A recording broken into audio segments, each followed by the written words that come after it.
One of the main things that we need to integrate on the spiritual path is the idea of the ego. I want to clarify this very briefly.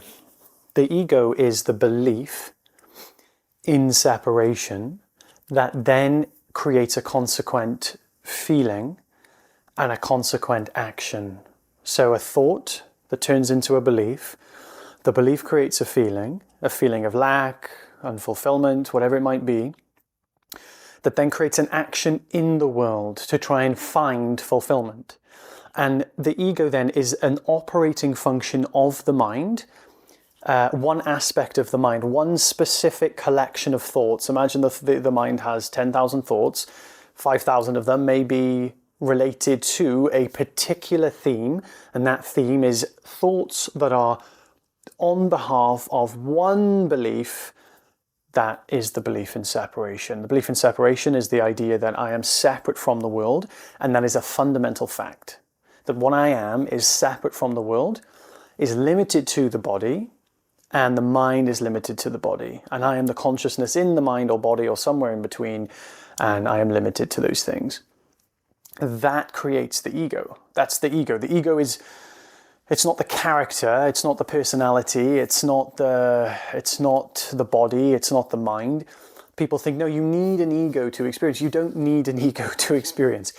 An ego is the consequence of developing an experience, and in the development of an individual experience, because we don't know any different, we just believe that we are this cutout of the body. And we believe that the things that happen inside the body, the feelings, the thoughts, are what we are. And we never find a center to that. We never ever find a center. We never find like a source of what we are. We just think that we're something that we haven't noticed yet. We just assume it's somewhere in the head, the body, the mind, the brain, and this body is also me, and we never really find that. The spiritual path is about looking for that and finding that you can't find it, because you find that the nature of what you are is pure consciousness. So when we're looking at the ego, what we're really saying is we're looking at the belief in separation, and the belief in separation creates behaviours. So we could then see that we're not always operating as an ego. We're not. The ego is a belief that is there, but it's not always triggered. Something happens, like someone talks to us. That's a pretty valid way for the trauma to trigger. We think we're separate from the person. We start to see there's a separate person, I'm a separate person. They're talking to me, I'm talking back. This is a conversation, and this is duality. And we believe duality implies separation, but it doesn't mean it presents separation, you see? In the same way, if someone smiles at me, it implies they're happy, but it doesn't tell me they're happy.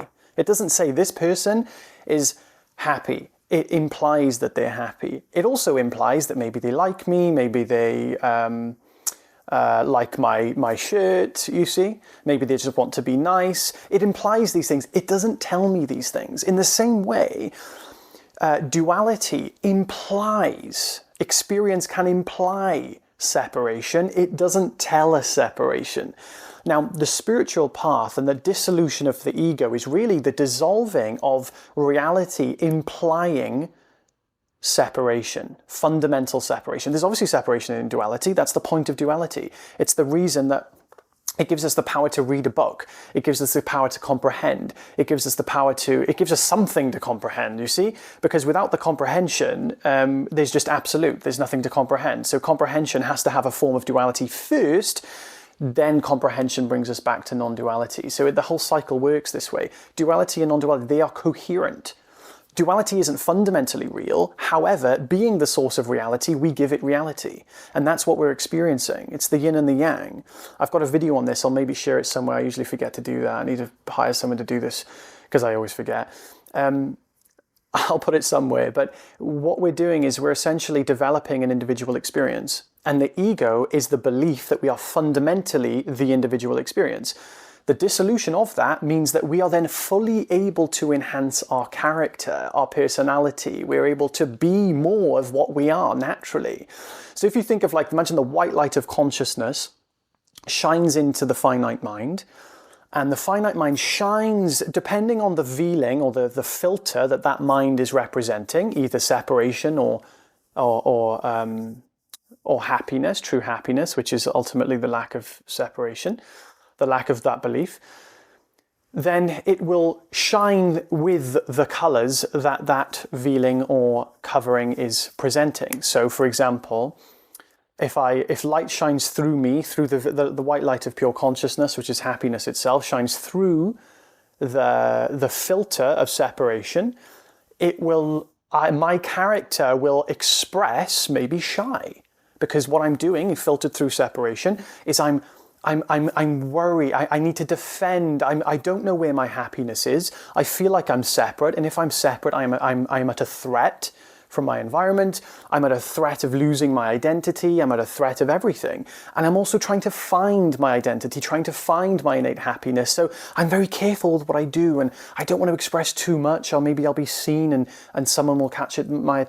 I will be caught in their attention and maybe bullied, or maybe someone will think I'm doing something wrong, and I don't want to be seen as wrong, because I want to be seen as right, and I need this identity to be right, because that's what people like. And you see what I mean? We start to act and behave in accordance to the belief in separation, which expresses itself as, I need to defend my limited finite self, and I need to protect it, and I need to find something to fulfill my limited finite self. That's how it operates. So what we're really doing is, the integrated ego is not an ego. It's a character. It's an individual human being. It's a human being. An integrated ego is a human being, a proper human being. A human being that is not restricted by the belief in separation, but still lives in the world of duality, where it has cups of teas and sits on benches with birds and bees. It's that simple. So the belief in separation unleashes, the lack of belief in separation lets us fully delve into individuality.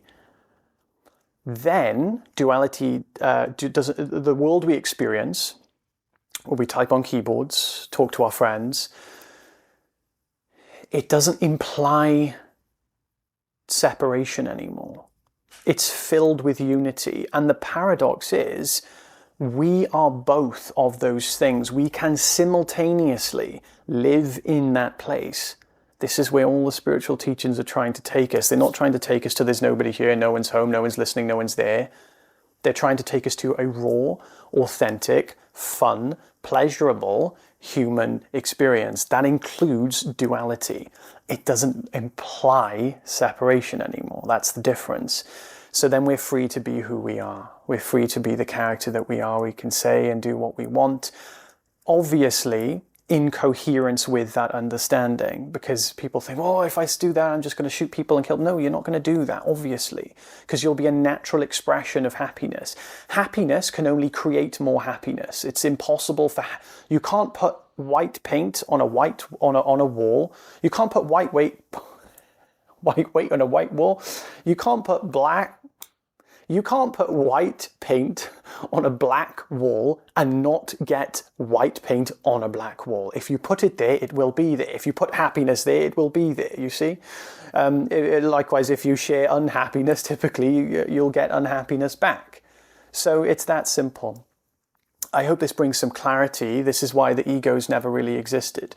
The ego, it's not an entity. It's a temporary function of the mind that operates on a certain belief, just like any other belief.